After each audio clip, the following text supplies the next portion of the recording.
मित्रांनो, स्वागत आहे तुमचं तुम्हा सर्वांचं आमच्या या गप्पांच्या कार्यक्रमात, ज्याचं नाव आहे उघडं पुस्तक.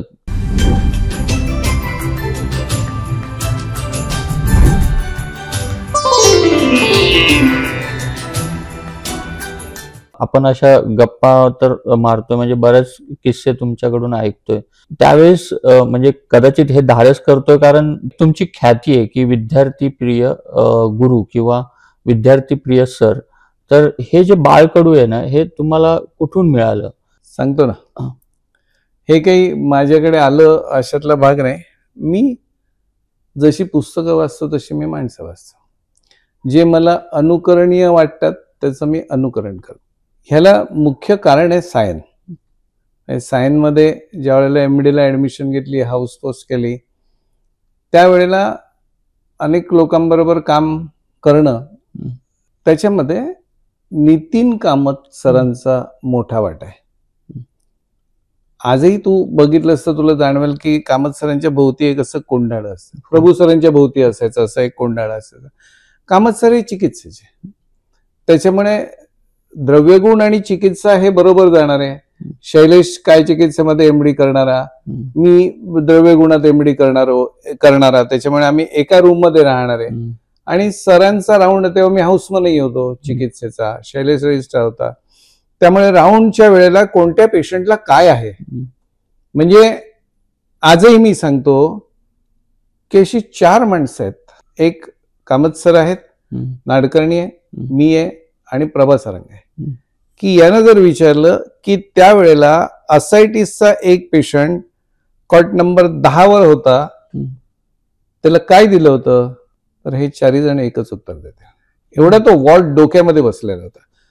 कळलं, तो वॉर्ड खूप छान होता, सुंदर होता असं नाही, पण तिकडची ट्रीटमेंट, ह्या सगळ्या गोष्टी डोक्यामध्ये खचाखच भरलेल्या असायच्या. आणि त्यात सुद्धा कसं कामत सर दोन्ही म्हणजे राग आणि अनुराग याचं मिश्रण आहे. कळलं, अनुराग म्हणजे प्रेम करणं आणि राग म्हणजे टाचणं आणि हसणं, हे बरोबरीने असायचं. शैलेश आणि माझ्यामध्ये कोऑर्डिनेशन होतं की ह्या पेशंटला असं असं आहे, असं मग वगैरे हे सगळं मी त्याला सांगायचं. आणि मग सरांकडे बसल्यानंतर त्यांना ब्रीफ करायचं की अमुक आहे, हा पेशंट तुम्हाला बघायचा आहे. आणि ते बघताना मग त्यांच्याबरोबर राऊंडला हजर राहायचं. आणि ते तसं का, हे सर बेडसाईड क्लिनिकच्या वेळेला, बेडसाईड क्लिनिक 2 माणसं चांगले घेतात, एक कामत सर घेतात, एक नाडकर्णी घ्यायचे. दोघी जण अतिशय बेसिक अशा पद्धतीचं ते घ्यायचे की ही चिकित्सा. बरं, कधी कधी असं व्हायचं की मला वाटायचं की या पेशंटला अमुक द्यायला हवं, शैलेशला वाटायचं की नाही त्याला अमुक द्यायला हवं. आणि मग सर सांगायचे, ओके तुला असं वाटतंय ना, मग आपण 4 दिवस त्याला ते देऊया, तुला ते का वाटतंय ह्याचं कारण सांग. शैलेशला पण तसंच म्हणायचे की तुला का वाटतंय याचं कारण सांग. आणि त्याच्यानंतर तो निष्कर्ष काढला जायचा की अशी अशी कंडिशन होती, अशी अवस्था होती, त्यावेळेला हा माणूस अमुक म्हणाला होता, आणि म्हणून ती चिकित्सा जी आहे ही चिकित्सा आपण फायनल करायची. एक उदाहरणादाखल तुला सांगतो. आता जसं मी असायटिसचा उल्लेख केला तुला, तर आपल्याकडे एक पेशंट ऍडमिट होते बेड नंबर 10 वरती. हा एक्स मिलिटरी मन होता आणि त्यांना असायटिस होता. त्यांना बरंच काय काय काय काय म्हणजे अगदी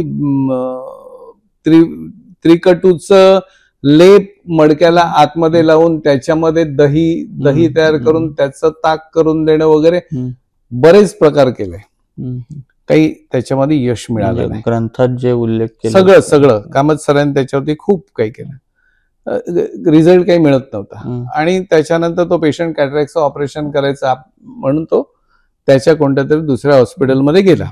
तिकडे गेल्यानंतर काही दिवसांनी त्यांनी पत्र पाठवलं की मला येऊन भेटा, मला आणि शैलेशला. आम्ही गेलो.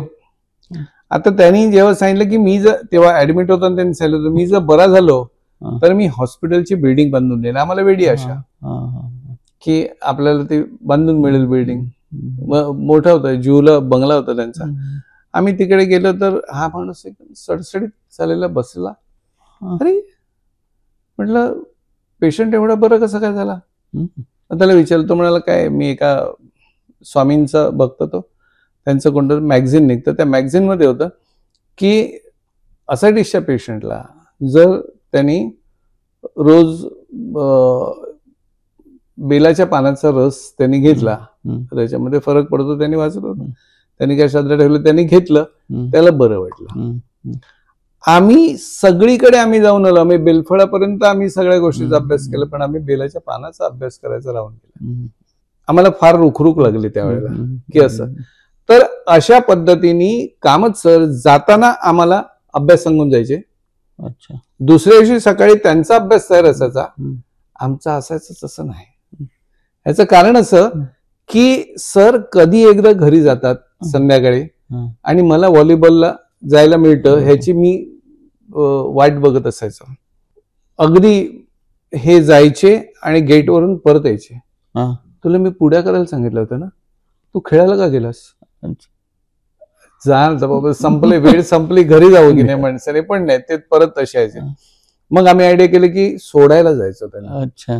ट्रेन मध्ये बसले की चला आता म्हणजे खरोखरीने घरी जाते, पण भरोसा नाही पुढच्या स्टेशनला उतरून परत येतील की काय माहित नाही. आणि त्याच वेळेला शैलेश काय करायचा, मी व्हॉलीबॉलला उभा राहिलो की तो एक अशी चिठी आणून हातामध्ये द्यायचा की हा श्लोक आता तुला पाठ करायचा, हा तुलाच पाठ करायचा होता. अरे पण मी आता खेळायला उभं राहिलोय आणि तू मला आणून देतोयस. मग मी तो असा 4-5 वेळा वगैरे वाचायचो श्लोक, मग त्याचा असा चुरगळा करायचो आणि CD देशमुखांचे टाईप असा फेकून द्यायचो आणि सांगायचं चल झाला श्लोक पाठ. पण क्रेडिट एवढे श्लोक जे काही पाठ झाले त्याचं कारण ते, कारण त्यांनी त्या वेळेला नेमकं आणून दिलं की ज्या वेळेला मला राग येईल आणि मी ते फटकरून करून टाकेन. म्हणजे तुमचा तो हर्ट झाला. हा, इगो हर्ट केला की ते झालं. तसं सरांचं होतं. सर प्रत्येक गोष्टीचा बारीक विचार करायचे. आणि त्यावेळेला सोरियासिसचा एक पेशंट आपल्याकडे होता. सरांनी त्यावेळेला पंचकर्म आपल्याकडे खरं रुजवलं, पंचकर्म कामत सरांनी. आता त्याचा वटवृक्ष झालाय. सरांनी सांगितलं की ह्याला आपण वमन देऊया. म्हटलं ओके. त्याचं काय ते पूर्वकर्म वगैरे सगळं झालं. तो पेशंट पण एवढा होता ना की सकाळी 6:30 म्हणजे 6:30 पेशंट बरोबर वेळेवर यायचा. कामत सर सुद्धा एवढ्या लांब राहणारे नालासोपाऱ्याला, तिकडून ते 6:30 टच. अगदी आत्ता. हो. आणि सरांनी सांगितलं की आपण त्याला वमनासाठी काढा वगैरे न देता आपण त्याला ऊसाचा रस देऊया. ओके. मला सांगितलं आणून ठेव ऊसाचा रस, 5 लिटर ऊसाचा रस. ठीक आहे. सर गेले, मी व्हॉलीबॉल खेळायला गेलो. डोक्यातून गेलं. दुसऱ्या दिवशी सकाळी आठवलं 6 वाजता की अरे आज वमन आहे आणि सरांनी सांगितलं की ऊसाचा रस पाहिजे. खाली गेलो, तो ऊसवाला झोपला होता. त्याला सांगितलं ऊसाचा रस देतो. म्हणाल 9 वाजता. अरे बोललो मला दवाई के लिए चाहिए, औषधासाठी पाहिजे मला, 5 लिटर पाहिजे. त्यांनी सांगितलं 5 लिटरला 50 लिटरला चल फूट. मला फूट सायन मध्ये कसं शक्य? एक सांगू का तुला, कोणत्याही भाषेत तुम्ही शिव्या द्या, पण मराठी भाषेत दिली ना की ती व्यवस्थित लागते. असं माझा अनुभव आहे. तुमचा काय वेगळा असेल मला माहित नाही. मी तिकडचा ऊस आहे तो काढला आणि त्याला सांगितलं मला रस देतोस की तुडवू. मधल्या फुल्या तुम्ही समजून घ्या काय ते. भैया उठला, शिव्या घालत का होईना, त्याने 5 लिटर रस आणून दिला. मी ह्या बाजूने असं पाठीमागून हाऊसमन रूम कडे गेलो. तोपर्यंत शैलेश खिंड लढवत होता त्या पेशंटला आणि सरांना तिकडे तो त्यांनी थांबवत ठेवला होता. सर विचार नाबर कुठे गेला, येतोय रूम मधून.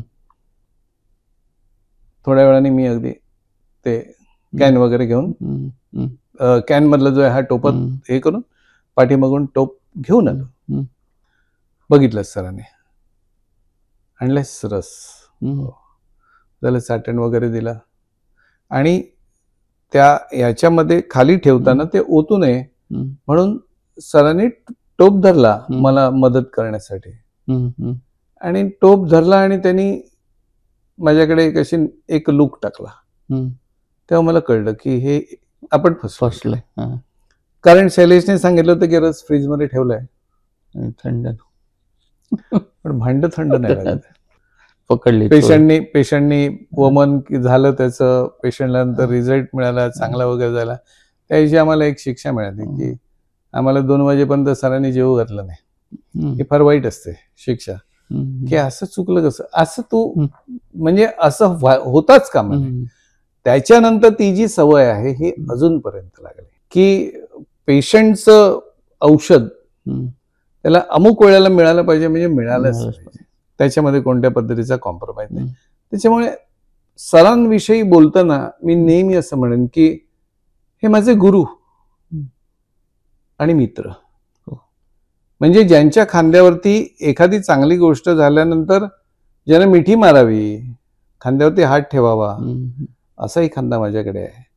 आणि वाईट वाटल्यानंतर त्या खांद्यावरती डोकं ठेवून रडावं, असाही खांदा माझ्याकडे आहे. हे जे आहे हे गुरु शिष्यांचं नातं.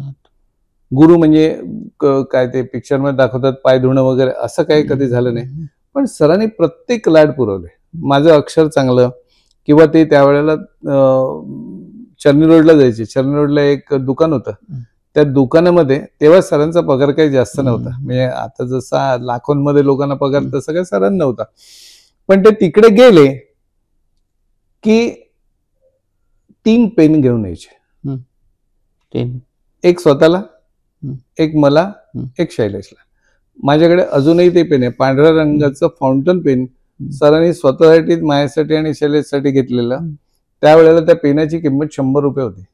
100 आणि पगार सरांचा अगदी रुपये. पण ते जे होतं ना की नाही आम्हाला कळायचं आज कुठे खायला जायचं, आज आपण पनीर भुर्जी खाऊया. म्हणजे काल चांगली प्रॅक्टिस काल होती, म्हणजे आज पनीर भुर्जी, काल अगदीच काहीतरी प्रॅक्टिस, मग आज आपण सुविधामध्ये उसळ पाव खाऊया. एवढा ट्रान्सपरंट क्लिअर माणूस मी आतापर्यंत बघितलेलं नाही. ते काहीही बोलतील, ते चिडतील, काहीही असेल, पण हे मैत्र जे आहे, हे मैत्र आम्ही जपलंय. त्याच्यामुळे तू जे विचारलंस बाळकडू हा शब्द जो आहे, हे बाळकडू तिथून आलं.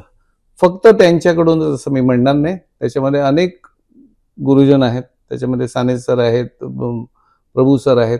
ह्या सगळ्यांचं विद्यार्थ्यांशी वागणं हे मित्रासारखं होतं, आणि म्हणून आम्ही तुमच्याकडे मित्रासारखे वागायला. बरोबर, खरंय सर. म्हणजे तुमच्या पिढीतले कामत सर आणि आमच्या पिढीनेही तशाच प्रकारचे कामत सर आम्ही प्रत्येकाने अनुभवलेत. आणि तुमच्या वेळेस जसे ते विद्यार्थी प्रिय होते, तसेच आमच्या काळातही तशाच एक स्वभाव वैशिष्ट्यामुळे ते आमच्यामध्ये नेहमी फेमस राहिलेत. आणि त्यांनी आम्हाला कधी तसंच सांभाळूनही घेतलं, प्रेमाने मायेने हात फिरवत तू बेटा चुकतोयस हे समजावूनही सांगितलंस.